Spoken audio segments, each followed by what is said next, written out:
মরতে হয় যাও জান্নাত জাহান্নামের মাঝখানে একটা জায়গা আছে, জায়গাটার নাম হলো আরাফ। এই আরাফের মধ্যখানে যে দাঁড়া, ওখানে যে মালাকুল মউত কাঁপতে থাকবে।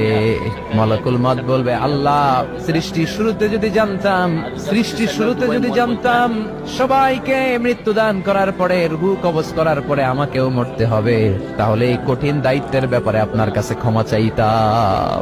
আজকে আমারও যে ভাগ্য বরণ করে নিতে হবে সৃষ্টির শুরুতে, আমি এটা কল্পনাই করতে পারি নাই। আল্লাহ বলবেন, নো টক মুত ইয়া মালাকুল মউত, মরে যা, মরে যাও।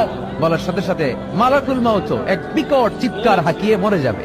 মালাকুল মউতের চিৎকারটা সেদিন এত ভয়ঙ্কর হবে, বিষ্ণু ঈসা ইসলাম বলেন, ওই চিৎকারের আওয়াজ যদি পৃথিবীর মানুষেরা কান দিয়ে শুনতে পেত, তাহলে কিয়ামত সংগঠিত হওয়ার জন্য আলাদা করে ইসরাফিলের সিঙ্গার প্রয়োজন হতো না। ওই চিৎকারের আওয়াজে প্রতিটা মানুষ কানের পর্দা ফেটে ওই জায়গায় লাশ হয়ে পড়ে যেত। এবার ডানে বায়ে সামনে পেছনে উপরে নিচে কেউ নাই, একজন ছাড়া। জোরে বলতে হবে, তিনি কে?